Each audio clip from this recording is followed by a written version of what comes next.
everyone. Happy Easter. Happy Easter. Thank you very much for joining us today, for all of you that are in the room and all of you that are at home that have invited us into your homes this morning. Welcome and happy Easter to everyone. Good morning. Can you hear me? Okay. So every week we do an inspirational reading that goes with the talk. And this week is a very well-known Bible verse, the 23rd Psalm, and we are going to switch on and off reading the traditional interpretation and then our metaphysical interpretation. The Lord is my shepherd, I shall not want. He maketh me to lie down in green pastures.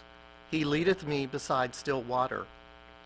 God is the source of my abundance, unending and ever-present. I am filled with peace and vitality. He restoreth my soul. He leadeth me in paths of righteousness for his name's sake. I choose my highest good, my greatest glory, for God and I are one. Even though I walk through the valley of the shadow of death, I fear no evil, for you are with me. Your rod and your staff, they comfort me. Even when I forget our oneness, God does not desert me. The awesome power of God comforts me, protects me, and reminds me. You prepareth a table before me in the presence of mine enemies. Even in the midst of negativities, I am reminded of my prosperity. You anointest my head with oil, my cup overfloweth. Within God's everlasting love, my utmost desires are met. Surely goodness and mercy shall follow me all the days of my life, and I shall dwell in the house of the Lord forever. God is with me, and of me, and in me always, and my gratefulness is unending. And so it is. Well, back in the day, you never really know what Jesus might do when he would show up. His name was Jairus. He had a daughter, and the daughter was sick. And after about 4 days, she fell into a coma. And after a couple more days, she died. And so the funeral started, and everybody had gathered in the house, and Jesus arrived. And the people thought the best that Jesus probably would do is offer some comforting words to the people, to the family. And he did offer words, but not really to the family. He offered words to the little girl that had died. And he said, "Princess, rise up." And the next thing the father knew, the little girl was eating and Jesus was laughing, and all the people that had come to the funeral were sent home. So Jesus was like that. He's the kind of guy you never want to take to a funeral with you because you never know what might happen. And again, when he was with people and the people were suffering, it would mention that he moved by the pain and the situations around him. He healed, and I think there's 3 stories in the Bible where he raised the dead, but it's his turn now because, of course, this is Sunday, and on that Sunday morning 2,000 years ago, the old story said that he had died on Friday at about 3 p.m., and then something strange happened on Sunday morning. Have you ever been to a sunrise Easter service? Some of you have? Yeah, I used to do that as a little boy. I used to kind of enjoy that. The night that before he was killed, he had gone through so many trials, and the people were quite abusive to him. As you probably remember, he was severely beaten, spat upon. They put a blindfold around his eyes and hit him with sticks, and they were playing games with him. They said, "You're the Messiah, you know all the secrets, and you know all things, so tell us who's hitting you right now." And so they were just playing games. Crucifixion is not a good way to die. With crucifixion, you either die of suffocation or you die probably from a ruptured heart. Suffocation because on a cross, if you're in that kind of position, you can't breathe, so you have to pull up in order to take a breath, and then, of course, the pain is agonizing, so you have to let back down. And eventually, you're so exhausted you can't raise up anymore, and so there's suffocation. And because the heart is pumping blood and is having such a hard time pumping the blood into the brain and just circulating through the body, often the heart itself is ruptured. And so it's a terrible way to die. Roman citizens were not ever crucified, only those who were not Roman citizens. When he was on the cross, they wondered if he was alive, and it looked as if he had died already, and the soldier took a spear, which was about 7 feet long, about 4 feet of wood, and about 3 feet of metal, and sort of made in a fish hook kind of way. And so it would go in with ease and come out with agony. There's a nice song.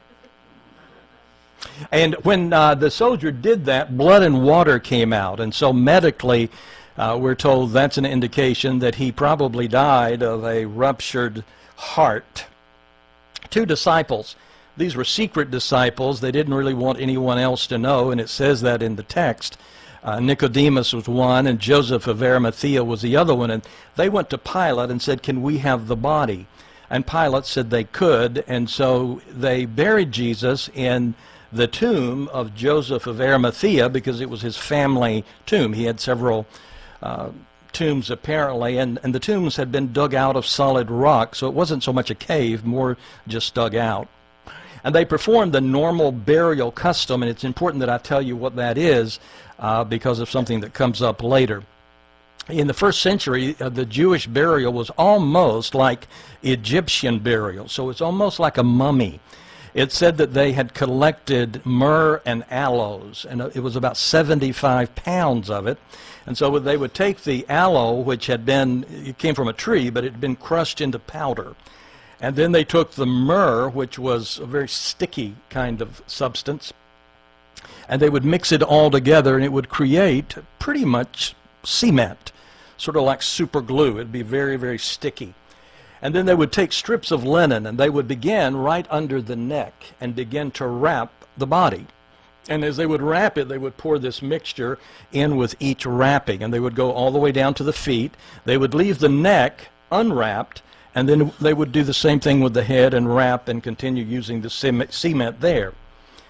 Once they put him in the tomb, they put a large stone there, and the Bible emphasizes it's a very large stone, and that's not unusual for a nice tomb. You need to have a good stone to keep animals out and maybe prevent people from stealing something that might be in there as well. And so if you picture a large stone, and they probably had a trench, because most of them did, a trench, kind of a groove, and so you would have the tomb, and then the stone would be up in this position. They'd roll it down, and it would lock over the tomb. And so it's fairly easy to get it down, but it would be very difficult to get it up because you'd have to push it back up the hill. Now, the Pharisees thought that Jesus, and especially his disciples, were tricky.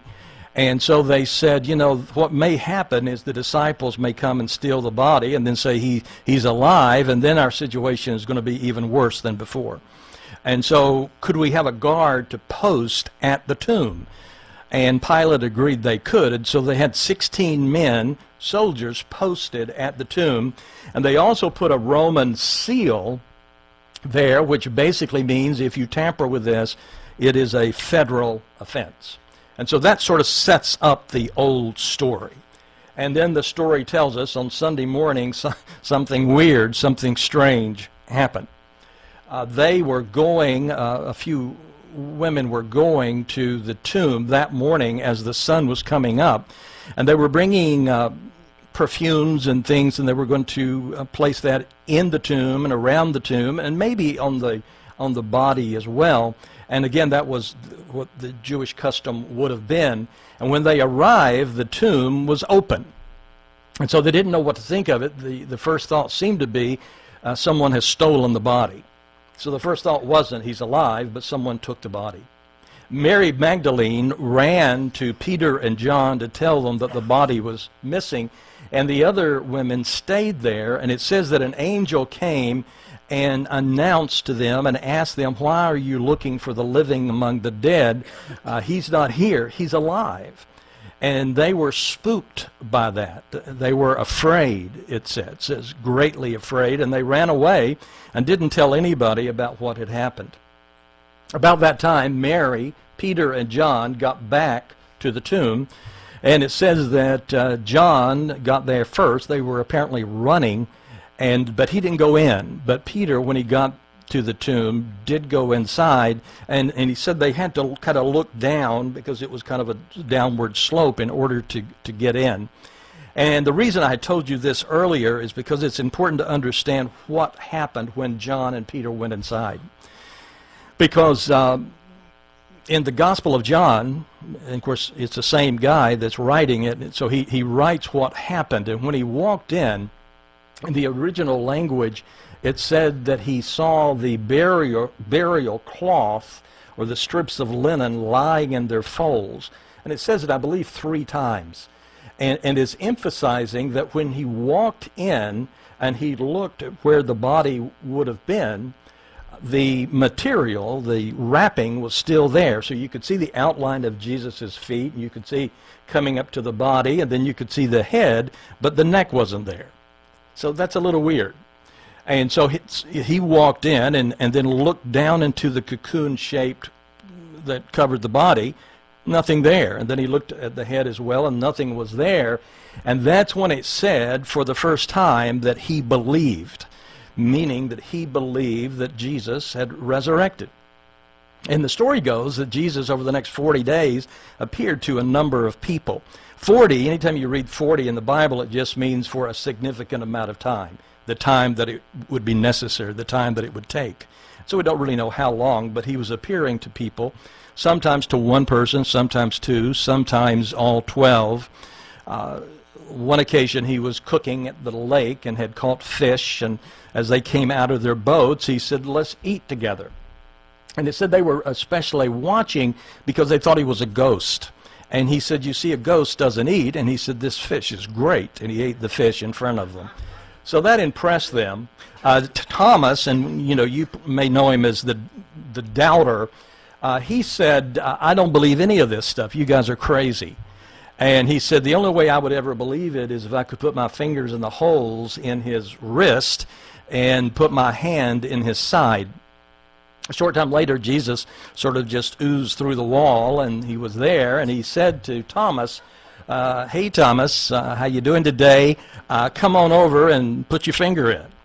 And it says he didn't even do that. He just fell down on his knees because he said, "My Lord and my God, it's really you." And so at that point he believed.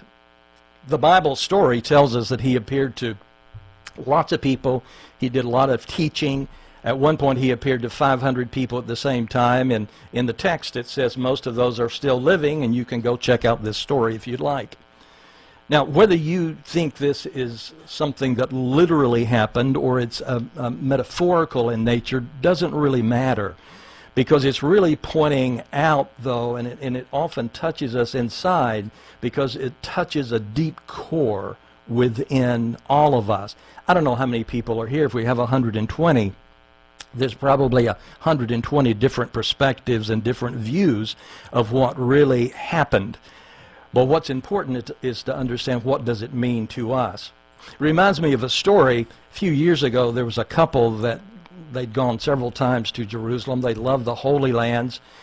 They were there traveling. And to be honest, the husband was not the best of husbands. He had always been very critical of his wife. And so it wasn't, exactly a pleasure to be traveling with. But there they are in Jerusalem. And he dies. He transitions while he's visiting there. And she's talking to the undertaker, and the undertaker says, "Well, we have a couple options. We can ship the body back, and that would cost about $5,000.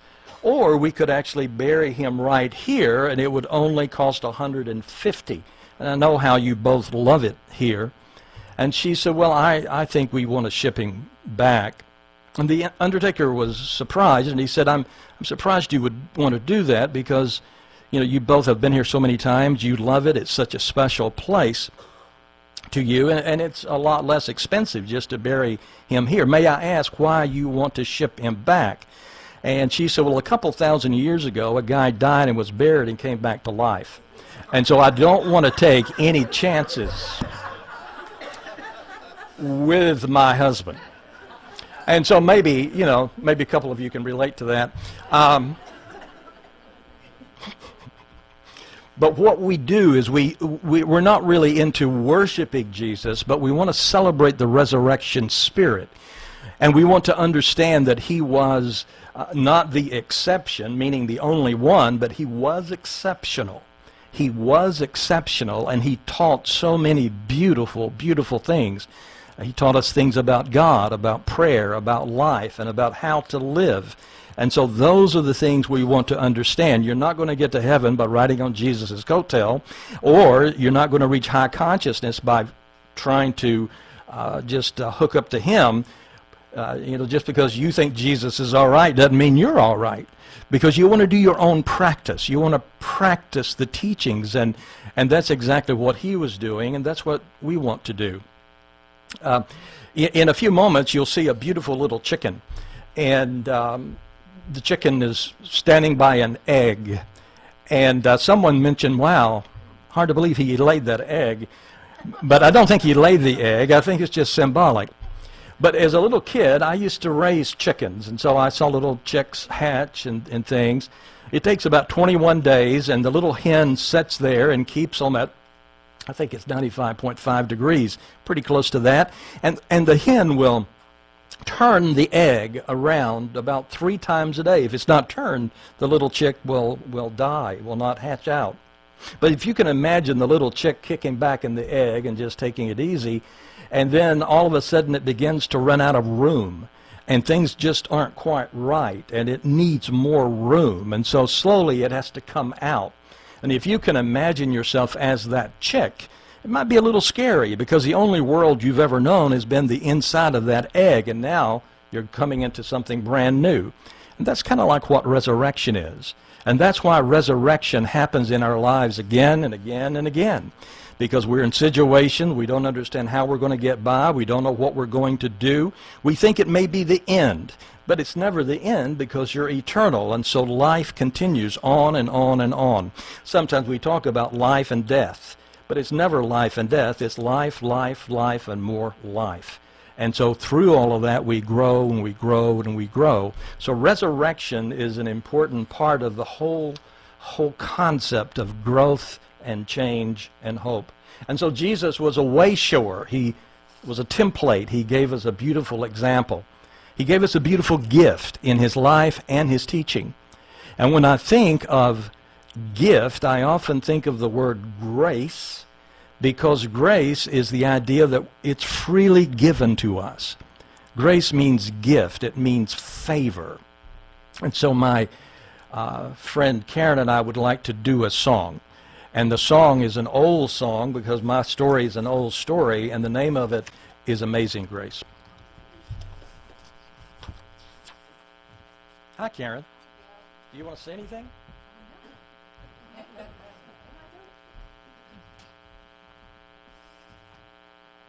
feel like we've done this before. I think so too.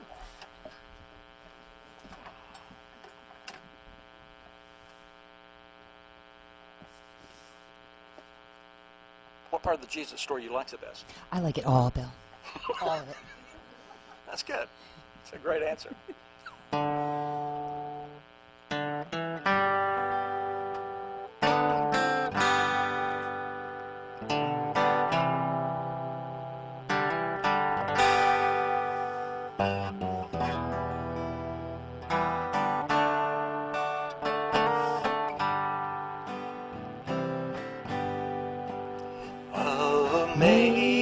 Amazing grace, how sweet the sound that guided me to see. I once was lost, but now I'm found. Was blind, but now I see. grace that taught my heart to care, and grace my fears released. How precious did that grace appear the hour I first believed. When we've been there 10,000 years, bright shining as the sun, we've no less days to sing God's praise than when we first begun.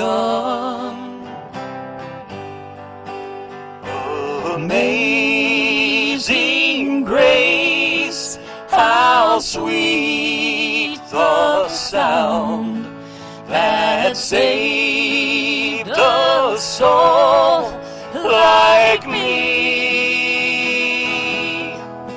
I once was lost, but now I'm found. Was blind, but now I see.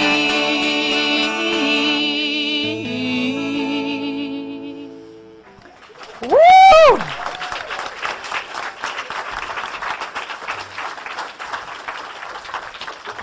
Absolutely beautiful. Absolutely beautiful. And Bill, although you didn't ask, I think my favorite part is when John, was it John? Yeah. Looks down into the bottom part of the wrappings. I mean, really. No neck. I've known some people like that with no necks. Oh, so it's already been alluded to by both Bill and also by Cindy in the words that she wrote to Alleluia, that there is more to this story. And one of the basic principles of New Thought is that we look at Scripture or the stories in the Bible as an inspiration, but that we need to look at it from a spiritual view, that it needs to come from that inner aspect of our consciousness, not from more physical or a literal space, but really in a way that informs us or reveals to us what we need to know right here and right now. Now, Jean Houston says, for those who are not mystics or deeply believing Christians, the story of the resurrection nevertheless holds a potency and a sense of miracle that need not be lost in the arguments about whether it actually happened. What is real and true about the story for believers and non-believers alike is that each of us has within us the capacity to bring about many varieties or resurrections. So the resurrection represents an awakening and awareness, a transformation, a transmutation, a stepping into something new, a different way of being in the world. Now, the biblical story of the resurrection is essentially a remembrance or a renewal of our true natural state. That one metaphysical meaning of resurrection is the restoring of the mind and body to their original state. That our consciousness and our awareness is returned back to source, back to God. That we are returned back to our divine inheritance, that we are to remember who and what we are, divine emanations of God.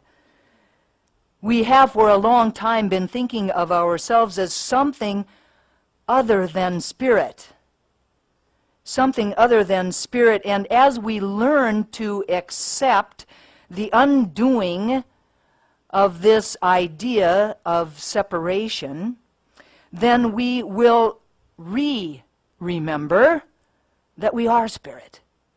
That we are spirit, created in the image and likeness of the divine.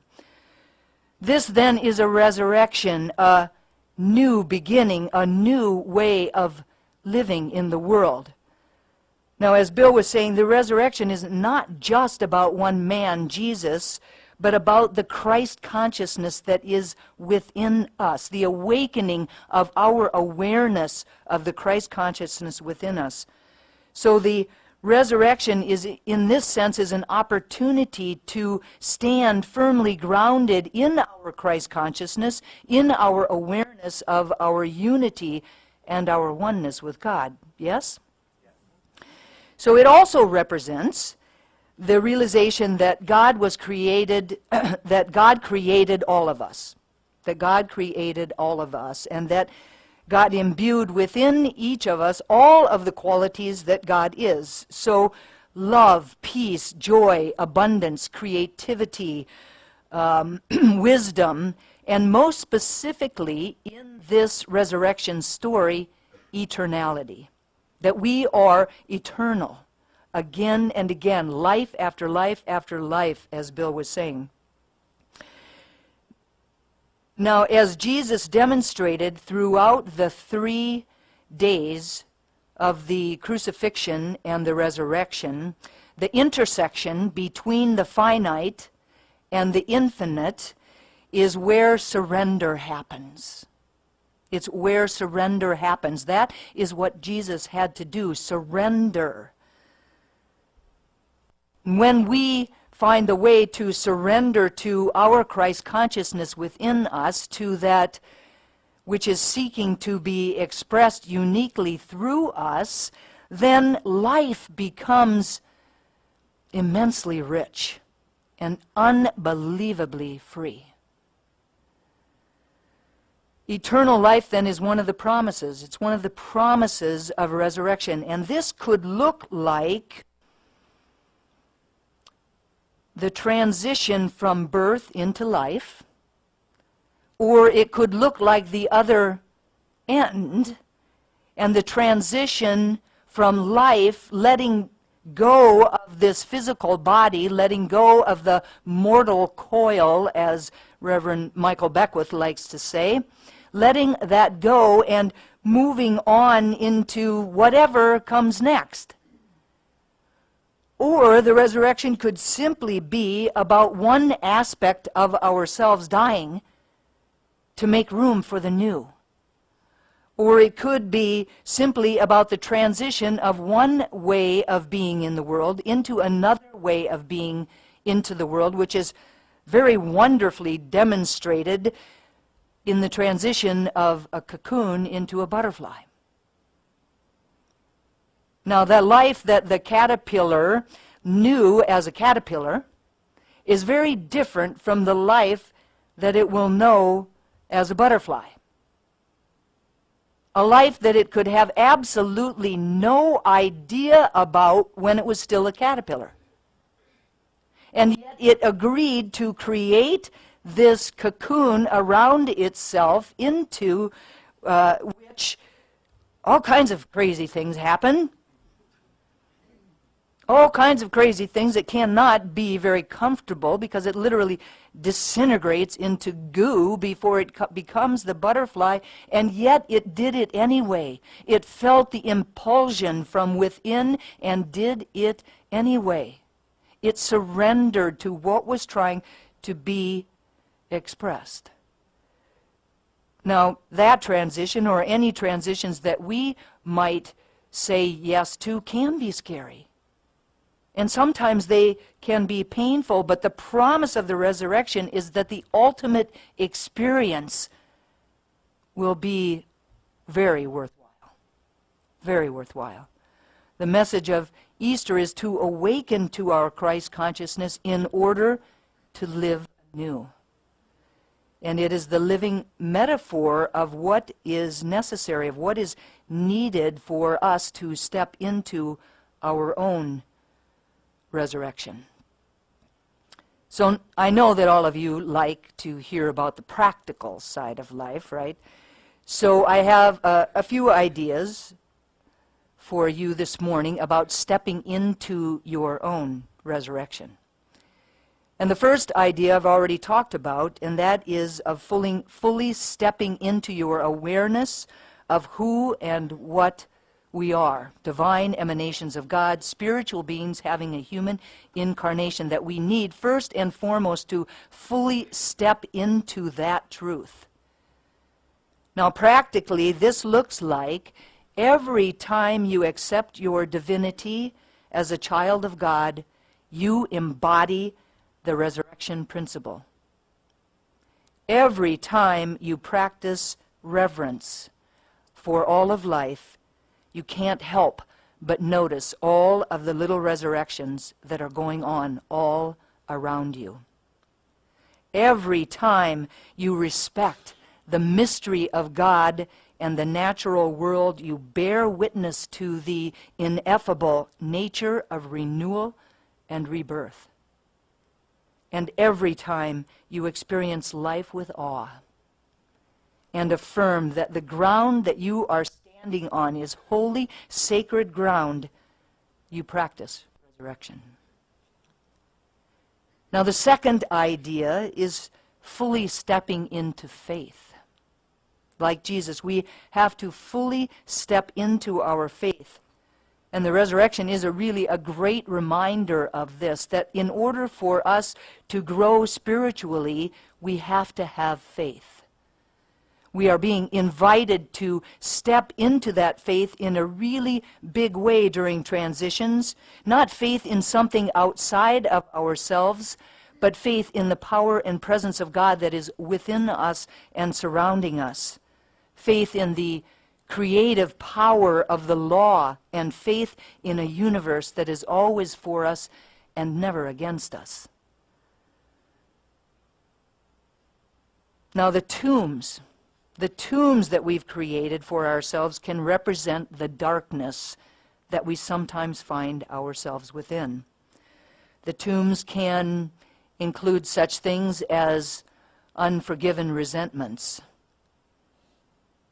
being influenced by what people think and say about you, having low self-esteem, ruminating about the past, worrying about the future, hanging on to old stories that no longer serve us, or getting stuck in outdated patterns that no longer really represent who we are. These are just to name a few. I'm sure that we could think of many others.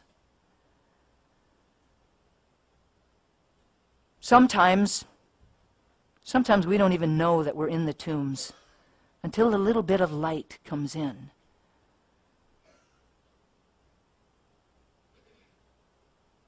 So the resurrection then is about rolling that stone away and allowing that light of truth to shine upon that tomb. During this time of Easter, the crucifixion is really about releasing our fear, our doubts, our worries, our old stories, our old outdated patterns, our fear. And the resurrection is about affirming that the resurrecting power of life is now lifting us up and out of all restrictions, up and out of any uncertainty, up and out of any doubt that we might have. It's affirming that your life is a life that is filled with unlimited possibilities, and that those possibilities are unfolding right here and right now. So this weekend really involves both the releasing and the affirming. What an awesome story. What a wonderful way to use the resurrection story, the biblical resurrection story, as an example. Now, it's the divinity within us. Just like it was the divinity within the caterpillar that convinced it to create the cocoon so that it could become a butterfly, it's the divinity within us, the Christ consciousness within us, that calls us out of our tombs. Calls us to resurrect ourselves out of our limited ideas about ourselves and to step into a greater and greater story, to step into a greater and greater expression of the Christ consciousness within us. Our faith, then, is the realization that Spirit is so much more than our circumstances, so much more than our stories, so much more than our tombs. Faith enables us to live with confidence amidst paradox and doubt. So practically, every time you trust in your relationship with God, all kinds of leaps and rebirths are possible. Every time you welcome changes, big and small, into your life, you signal your receptivity for transformation and resurrection. Every time you stay open to all people and all situations, you affirm your belief that all things can be made anew. Every time you forgive someone, another transformation, another resurrection is in the making. Now, the third idea is that we actually have to step into this life. We actually have to step into our spiritual magnificence. The invitation is to move beyond the littleness that we so often find ourselves within. Ernest Holmes says, "It is our privilege to not just be born again, but to be born again and again and again into a new realization that yesterday's awareness is not good enough for today. Because today is new and there is something to behold." The bottom line is that God can only do for us what God can do through us. So underlying the promise of resurrection is that if we can awaken, if we can receive, and we can embody all that the Master Teacher Jesus taught us through his example, then our lives will be forever changed. But we have to participate. We have to be willing. We have to allow, and we have to surrender. Now, it's not lost on me that we celebrate this resurrection story during the spring, the time of the year when everything is in a state of renewal. There is rebirth and newness all around us. Our work is to make sure that we open ourselves up as much as possible to the renewing energy that is present within us and surrounding us, this energy that is present especially now at this time of the year. There is something within us that is alive, awake, and aware, and ready to come forth and embrace any experience that we are willing to allow ourselves to dedicate ourselves to. We have to be willing to allow ourselves to dedicate ourselves to something. And when we dedicate ourselves to something and surrender to that something, allow it to move through us, then our lives change. Then we can embrace any experience, and we can soar we can simply soar. This is the golden key. The golden key, and it is within us. It's not hidden somewhere else, but it's right here, right where we are. The Christ consciousness is the key, and it's up to us to turn the key, to unlock the door, to open the door, and then to actually walk through it. Now, practically, this looks like every time you give voice to your yearnings, you invite resurrection into your life. Remember, we say that our words have power. So every time you give voice to your yearnings, that which is speaking to you from that still small voice within, every time you give voice to that, you invite resurrection into your life. Every time you give your full attention to whatever it is that you're doing, you will recognize the constant renewal of life all around you. Every time you allow yourself to be refreshed by the simplest of things like laughter or music or dance or play, you will experience renewal and resurrection.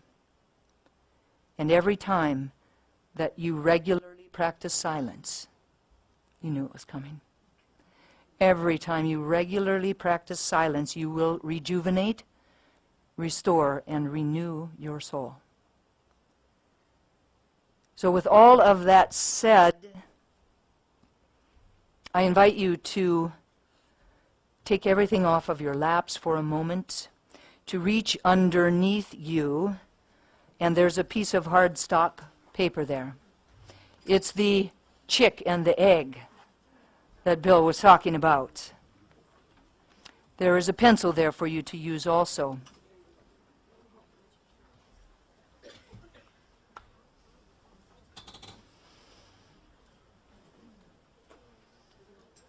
And when you're ready to close your eyes, if you're comfortable in doing so, and allow yourself to get still,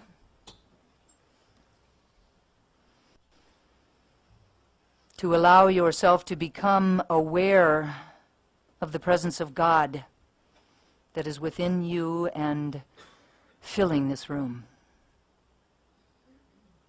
To allow yourself to become aware of the presence of love that is within you and filling this room.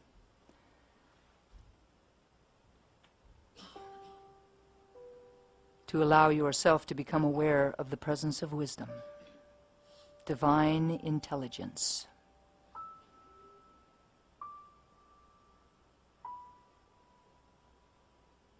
And to turn your attention to that wisdom.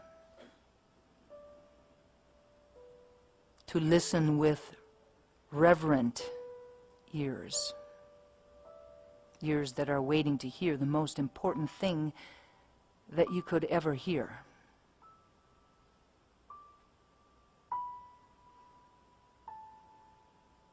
And so in this place, I invite you to ask yourself, what is it within me that is alive, awake, aware, and ready to come forward?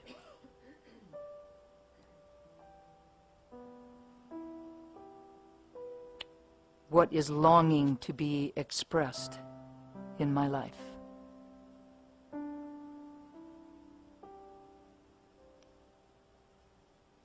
Is there a newness within me wanting to be birthed?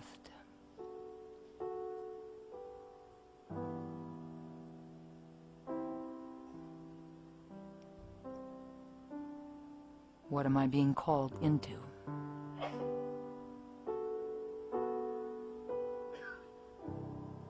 As I crack open my shell and step out, what is the I am that I am claiming?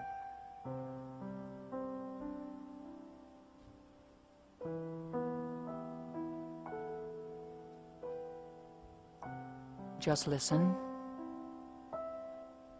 Don't question. The how is not yours. Simply the what.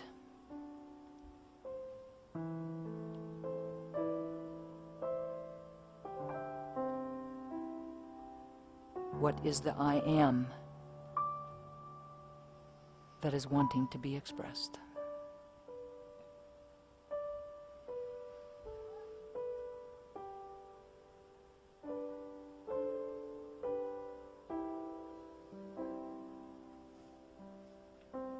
And when you're ready, please gently open your eyes and write this on the back of the card. The card that you can take home with you to keep in a prominent place to remind you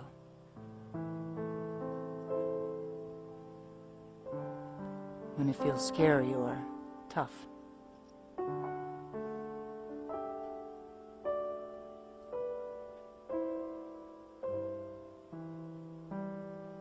That this is who I've come here to be. This is what I'm proclaiming.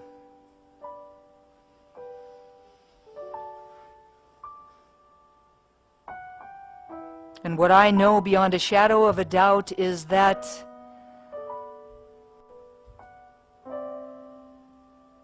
this I amness comes with everything it needs to be fulfilled. That you are not doing this alone.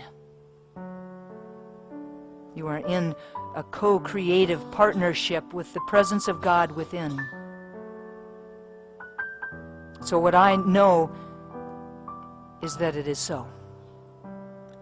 It is done, and so it is.